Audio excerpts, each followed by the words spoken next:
Hello everyone, good evening all of you. You are most welcome in this channel. Dear friends, पिछली class में हमने geomorphology भू आकृतिक विज्ञान के बारे में चर्चा की। भू आकृतिक विज्ञान क्या होती है? भू आकृतिक विज्ञान शब्द किसने दिया? इसमें किन किन का अध्ययन किया जाता है? इन सब की चर्चा हमने पिछली क्लास में की। आज हम भू आकृतिक विज्ञान के अंतर्गत एक बहुत ही महत्वपूर्ण टॉपिक पृथ्वी की आंतरिक संरचना के बारे में जानेंगे। Interior structure of the earth, interior structure of the earth के बारे में हम इस क्लास में पढ़ेंगे। तो आइए दोस्तों, बिना देरी किए हम स्टार्ट करते हैं अपने टॉपिक को।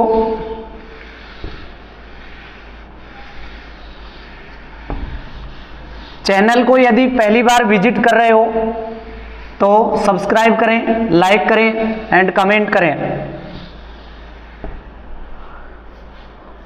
ओके दोस्तों, बात करते हैं हम पृथ्वी की आंतरिक संरचना, पृथ्वी की आंतरिक संरचना के बारे में। पृथ्वी की आंतरिक संरचना किस प्रकार की है, किस प्रकार की उसकी प्रकृति है, इसके बारे में हम जानेंगे। लेकिन इसको जानने के लिए दोस्तों हमें बहुत से स्रोतों की मदद लेनी पड़ेगी, क्योंकि डायरेक्टली प्रत्यक्ष रूप से हम पृथ्वी के आंतरिक भाग या केंद्र तक पहुंचने में पूरी तरह से असमर्थ हैं। जैसा कि हमें पता है, पृथ्वी का आंतरिक भाग यानी इनर कोर 6371 किलोमीटर की गहराई पर है। अर्थात पृथ्वी की जो त्रिज्या है, पृथ्वी की त्रिज्या, यहां से क्वेश्चन पूछा जाता है, पृथ्वी की त्रिज्या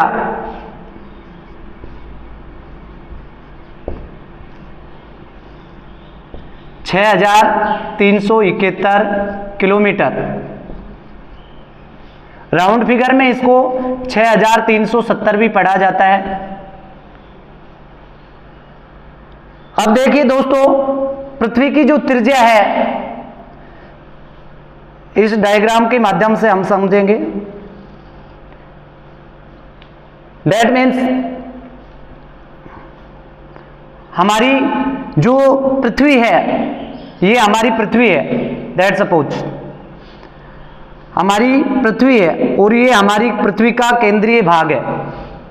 इस केंद्रीय भाग से इसके पृथ्वी के धरातल तक, केंद्रीय भाग से पृथ्वी के धरातल तक जो दूरी है वो 6371 किलोमीटर मानी जाती है। 6300 किलोमीटर। अब पृथ्वी की जो गहराई है वो 6300 किलोमीटर बहुत ज्यादा होती है। इस गहराई तक पहुंच पाना अब तक असफल कार्य रहा और एक प्रकार से असंभव सा कार्य भी है, क्योंकि हम देखेंगे कि पृथ्वी के तल के अंदर बहुत ज्यादा टेम्परेचर है, प्रेशर है। उस तापमान पर वहां जाना बिल्कुल असंभव सा कार्य है। ज्ञात स्रोतों से हमें पता चलता है कि अब तक साउथ अफ्रीका के अंदर, दक्षिणी अफ्रीका में गोल्ड माइंस, जो सोने की खानें हैं, उन सोने की खानों में खदान कार्य करने के लिए मनुष्य 3 से 4 किलोमीटर गहराई तक 3 से 4 किलोमीटर गहराई तक जा चुका है अब तक। यानी 3 से 4 किलोमीटर की गहराई तक ही मानव पहुंच पाया है। मानव 3 से 4 किलोमीटर की गहराई तक ही जा पाया है। अब जब उससे नीचे मनुष्य गया नहीं, तो हमें किस प्रकार पृथ्वी की जो इनर कोर है उसका पता लग पाएगा। पृथ्वी की गहराई 6371 किलोमीटर बहुत ज़्यादा है। वहाँ उसका अनुमान, उसका पता लगाना बहुत ही कठिन और चुनौतीपूर्ण कार्य है। अब तक आर्कटिक महासागर के अंदर मशीनों के द्वारा रूस ने 12 किलोमीटर की गहराई तक ड्रिलिंग की है, ड्रिलिंग का कार्य किया है। अर्थात 12 किलोमीटर की गहराई तक उसने मशीनों के माध्यम से खुदाई की है। उसके बाद में ये जो मशीन थी वो क्या होगी, फेल हो गई। उसका रीजन पृथ्वी के अंदर बहुत अधिक तापमान का होना बताया जाता है। तो दोस्तों, हम ये कह सकते हैं कि पृथ्वी की जो आंतरिक कोर है वहां तक अनुमान मात्र लगाया जा सकता है।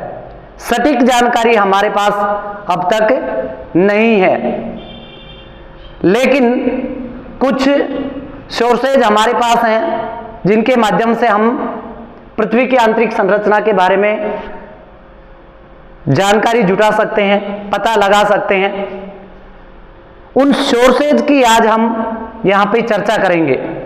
कौन कौन से ऐसे स्रोत हैं जिनके माध्यम से पृथ्वी की आंतरिक संरचना की जानकारी हमें प्राप्त होती है। उन स्रोतों को हम यहां इस क्लास में डिस्कस करेंगे। पृथ्वी की आंतरिक संरचना के सोर्स, उनमें देखेंगे हम स्रोत। किसके स्रोत? पृथ्वी की आंतरिक संरचना की जानकारी देने वाले स्रोत। पृथ्वी की आंतरिक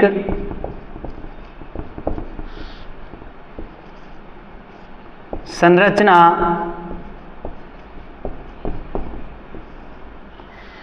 संबंधी स्रोत, आंतरिक संरचना की जानकारी देने वाले स्रोत, की जानकारी के स्रोत।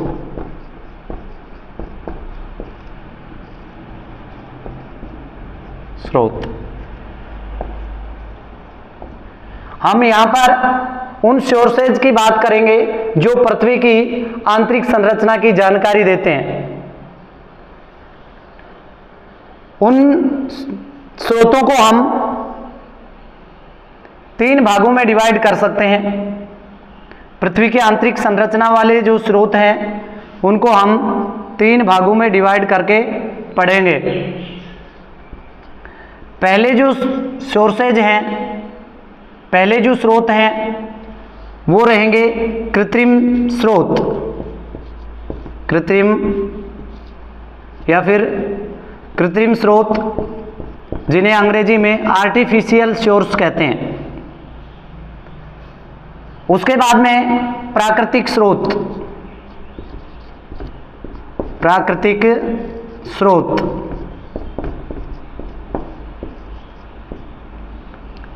और तीसरा जो प्रकार है वो कुछ विद्वान हुए हैं जिन्होंने पृथ्वी की उत्पत्ति के संबंध में जानकारी दी है कि पृथ्वी का निर्माण किस प्रकार से हुआ, उनसे भी हमें पृथ्वी की आंतरिक संरचना की जानकारी मिलती है।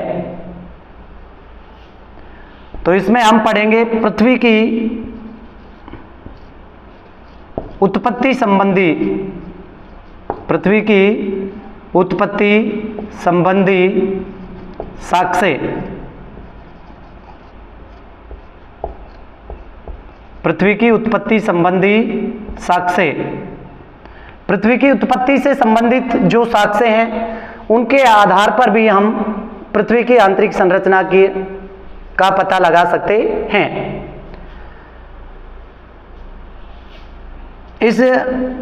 एक बार मैं थोड़ी सी चर्चा इन सब पे कर लेता हूं।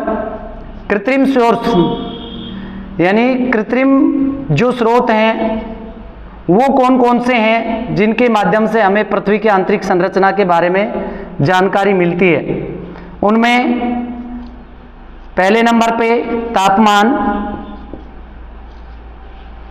मीन्स टेम्परेचर, दूसरे नंबर पे दाब मीन्स प्रेशर, और तीसरे नंबर पे घनत्व मीन्स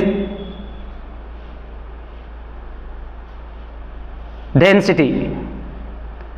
टेम्परेचर, प्रेशर और डेंसिटी, ताप, दाब और घनत्व, ये हमारे प्राकृतिक स्रोत होते हैं जिनके माध्यम से हमें पृथ्वी की आंतरिक संरचना की जानकारी मिलती है।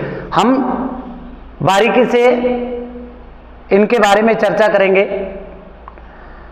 वहां पे जानेंगे कि तापमान से हमें किस प्रकार पता चलता है पृथ्वी की आंतरिक संरचना का, दबाव से हमें आंतरिक संरचना की कैसे जानकारी मिलती है, और घनत्व से भी हमें किस प्रकार से पृथ्वी की आंतरिक संरचना की जानकारी मिलते हैं। एक बार हम देखते हैं प्राकृतिक स्रोत कौन कौन से हैं उनके बारे में जो हमें पृथ्वी की आंतरिक संरचना की जानकारी देते हैं। इनमें सर्वप्रथम है ज्वालामुखी। ज्वालामुखी यानी हम इसमें पढ़ेंगे कि किस प्रकार से ज्वालामुखी से हमें पता चलता है कि पृथ्वी की आंतरिक संरचना किस प्रकार की है। और दूसरा हम पढ़ेंगे भूकंप। भूकंप से हमें किस प्रकार पृथ्वी की आंतरिक संरचना के बारे में जानकारी मिलती है, इनको हम पढ़ेंगे। और पृथ्वी की उत्पत्ति संबंधी जो साक्ष्य हैं उन साक्ष्यों में हम पढ़ेंगे 3 प्रमुख परिकल्पनाएं थी, उनके बारे में हम पढ़ेंगे, जिनमें ग्रहाणु परिकल्पना, ज्वारीय परिकल्पना और निहारिका परिकल्पना।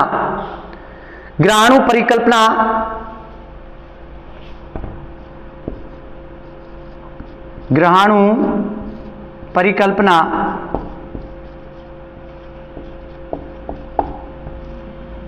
दूसरी ज्वारीय परिकल्पना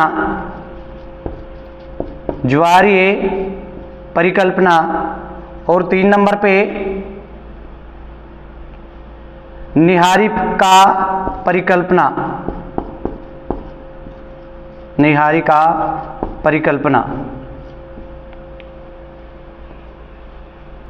ग्रहाणु परिकल्पना, ज्वारीय परिकल्पना और निहारिका परिकल्पना। दोस्तों, ग्रहाणु परिकल्पना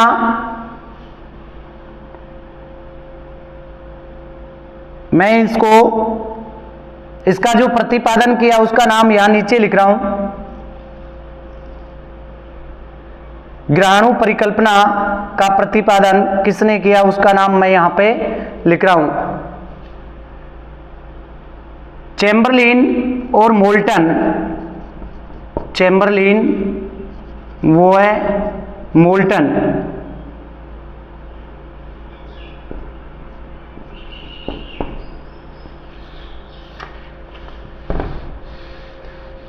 ऐसे मौखिक बता देता हूं, आगे जैसे पृथ्वी की उत्पत्ति से संबंधित जब साक्ष्य पढ़ेंगे उस समय हम इस पर अच्छे से चर्चा करेंगे। ग्रहाणु परिकल्पना चैम्बरलिन और मोल्टन ने दी। ज्वारीय परिकल्पना जेम्स जीन्स और जेफरीज ने दी। और निहारिका परिकल्पना निहारिका परिकल्पना लाप्लास ने दी। इनके बारे में हम डिटेल अध्ययन करेंगे अगली क्लासों में। आज हम पृथ्वी की उत्पत्ति से संबंधित पृथ्वी की आंतरिक संरचना की जानकारी देने वाले सोर्सेज में पढ़ेंगे केवल कृत्रिम स्रोत। पृथ्वी की आंतरिक संरचना की जानकारी देने से संबंधित जो कृत्रिम स्रोत होते हैं उनमें पहले नंबर पे तापमान, दूसरे पे दाब और तीसरे पे घनत्व। नंबर वाइज हम इसका अध्ययन करेंगे कि टेम्परेचर है वो किस प्रकार से हमें पृथ्वी की आंतरिक संरचना के बारे में जानकारी देता है। देखिए दोस्तों,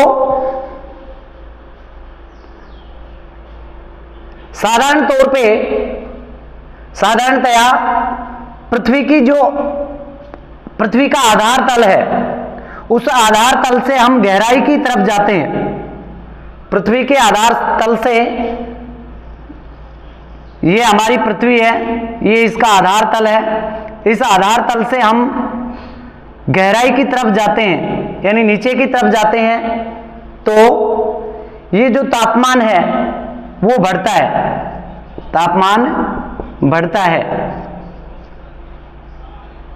और प्रत्येक 32 मीटर की गहराई पर जाने पर, पृथ्वी तल से 32 मीटर की गहराई पर जाने पर 1 डिग्री सेल्सियस टेम्परेचर की वृद्धि होती है। 1 डिग्री सेल्सियस टेम्परेचर की वृद्धि होती है। इस प्रकार हम अंदाजा लगा सकते हैं कि 100 मीटर की गहराई मीन्स 100 मीटर की गहराई पर जब तक हम जाएंगे वहां तक 2 से 3 डिग्री सेल्सियस टेम्परेचर में वृद्धि होगी। और यदि ये रफ्तार की दर इसी प्रकार से रही, टेम्परेचर बढ़ने की जो गति है वो इसी प्रकार से रही, तो जो पृथ्वी का आंतरिक भाग है, इनर कोर जिसे हम बोलते हैं, उसकी लंबाई 6371 किलोमीटर है। वहां तक टेम्परेचर बहुत अधिक होगा, यानी वहां तक 2 लाख डिग्री सेल्सियस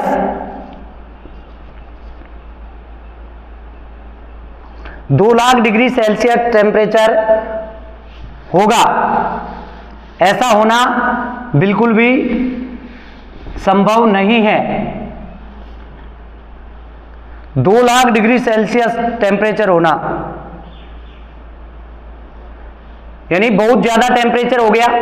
दोस्तों, हमारा जो सौरमंडल है उसमें जो सूर्य है, सूर्य का जो टेम्परेचर है, सूर्य के बाहरी भाग का जो टेम्परेचर है वो लगभग 6000 डिग्री सेल्सियस के आसपास माना जाता है। फोटोस्फीयर का जो टेम्परेचर है वो 6000 डिग्री सेल्सियस के आसपास माना जाता है। अब चूंकि हमारी जो पृथ्वी है वो सूर्य का ही एक छोटा सा भाग, बिल्कुल सूक्ष्मतम भाग है, क्योंकि पृथ्वी की उत्पत्ति सूर्य से मानी जाती है, तो सूर्य का ही भाग होने पर हम ये मान सकते हैं कि पृथ्वी का जो ऊपरी भाग है वो शीतलन की वजह से ठंडा हो गया, लेकिन जो आंतरिक भाग है उसकी जो तापमान है वो अधिकतम 6000 डिग्री सेल्सियस हो सकता है। जब इसका ये पृथ्वी सूर्य से उत्पन्न हुई है तो जो इसका जनक है, इसको उत्पन्न करने वाला यानी सूर्य का जो टेम्परेचर है, सूर्य का बाहरी भाग है, उसका जो टेम्परेचर है वो 6000 किलोमीटर है, 6000 डिग्री सेल्सियस है। तो इससे अधिक टेम्परेचर होना बिल्कुल गलत बात है। इसका मतलब पृथ्वी की गहराई में जैसे जैसे हम जाते हैं टेम्परेचर तो बढ़ रहा है, तापमान तो बढ़ रहा है, लेकिन तापमान की जो बढ़ने की जो दर है वो क्या है, धीमी दर है आगे। यानी टेम्परेचर जैसे जैसे यहां से प्रश्न भी बन सकता है कि पृथ्वी के अंदर जाने पर जो टेम्परेचर है उसकी दर किस प्रकार की है। तो आपको ध्यान रखना है टेम्परेचर की जो दर है, टेम्परेचर की दर वो कैसी है, यानी टेम्परेचर बढ़ रहा है लेकिन घटती हुई दर के साथ में बढ़ रहा है, घटती हुई दर के साथ में बढ़ रहा है। और इससे अंदाजा लगाया जा रहा है कि हमारी जो पृथ्वी है उसकी जो इनर कोर है, उस इनर कोर के अंदर जो टेम्परेचर है वो 2000 से 4000 डिग्री सेल्सियस के आसपास है। 2000 से 4000 डिग्री सेल्सियस के बीच में हमारी पृथ्वी का आंतरिक भाग है, उसका इनर कोर का टेम्परेचर है।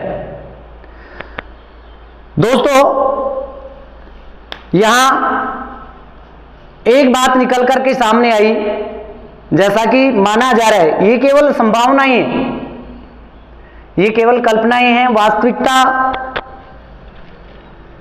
से अभी हम बहुत दूर हैं, हालांकि प्रयास जारी हैं। तो हमारी पृथ्वी की जो आंतरिक भाग है इनर कोर, उसका टेम्परेचर अधिकतम हम 4000 डिग्री सेल्सियस मान सकते हैं और न्यूनतम 2000 डिग्री सेल्सियस माना गया है, यानी 2000 से 4000 के बीच में माना गया है। इट मीन्स पृथ्वी के अंदर बहुत ज़्यादा टेम्परेचर है और जब बहुत अधिक टेम्परेचर होगा तो पृथ्वी की जो आंतरिक कोर है, इनर कोर, उसकी जो संरचना है वो किस प्रकार की होगी। इससे यह अनुमान लगाया जाता है कि पृथ्वी का आंतरिक भाग है इनर कोर, यानी पृथ्वी का आंतरिक भाग हम कह सकते हैं, पृथ्वी का आंतरिक भाग कैसा होगा अंदाजा लगा सकते हैं। जब 2000 से 4000 डिग्री सेल्सियस टेम्परेचर होगा तो पृथ्वी की आंतरिक संरचना है या पृथ्वी का आंतरिक भाग है वो या तो तरलीय अवस्था में होगा, पूरी तरह से तरल अवस्था में होगा, तरलीय अवस्था, या फिर साथ में हम कह सकते हैं कि अर्ध तरलीय अवस्था में होगा। अर्ध तरल अवस्था में पृथ्वी की जो इनर कोर है वो होगी। दोस्तों यहां पे हमें पता चला है, टेम्परेचर के माध्यम से हमने समझा कि हमारी जो पृथ्वी है उसका आंतरिक भाग या तो अर्ध तरल रूप में है या फिर तरलीय अवस्था में है। पहला सोर्स हमने देखा पृथ्वी की आंतरिक संरचना से संबंधित जो जानकारी देने वाले सोर्स हैं उनमें कृत्रिम स्रोत, और कृत्रिम स्रोत में हमने पढ़ा तापमान। तापमान से हमें पता चला, टेम्परेचर के आधार पे हमने अनुमान लगाया कि पृथ्वी का आंतरिक भाग है वो तरलीय अवस्था में हो सकता है। ओके दोस्तों, यहां तक क्लियर हो गया। अब इसके बाद में हम बात करेंगे दाब मीन्स प्रेशर।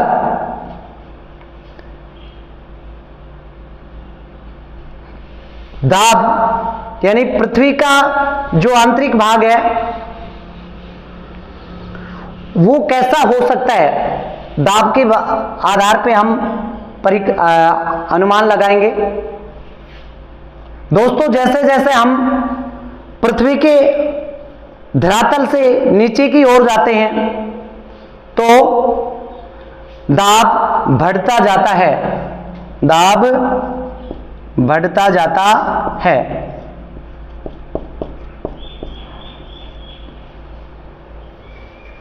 अब जैसे जैसे दाब बढ़ेगा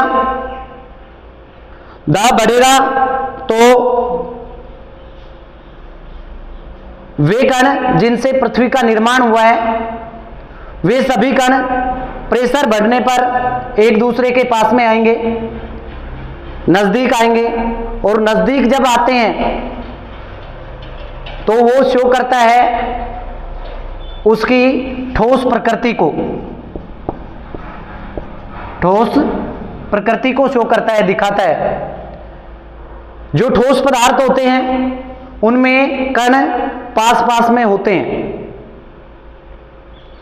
तरल पदार्थ होता है उसके कण थोड़े दूर दूर होते हैं, और गैसीय अवस्था में कोई पदार्थ होता है तो उसमें कण बहुत दूर दूर फैले हुए होते हैं।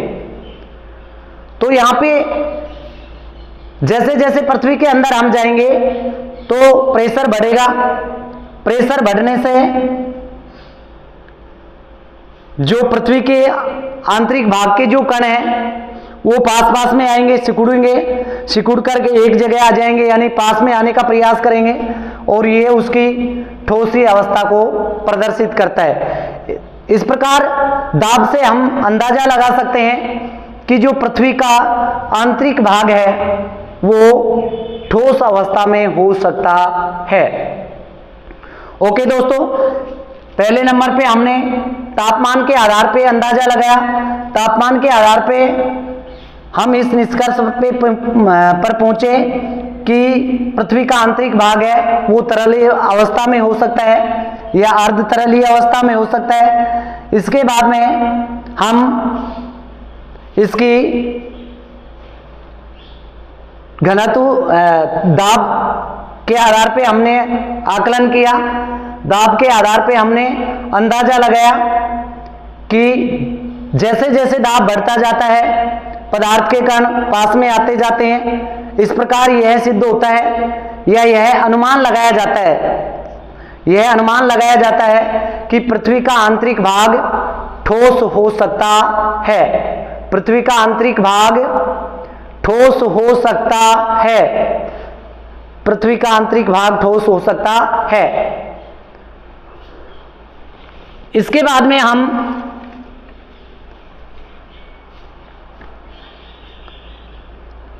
घनत्व के बारे में पढ़ेंगे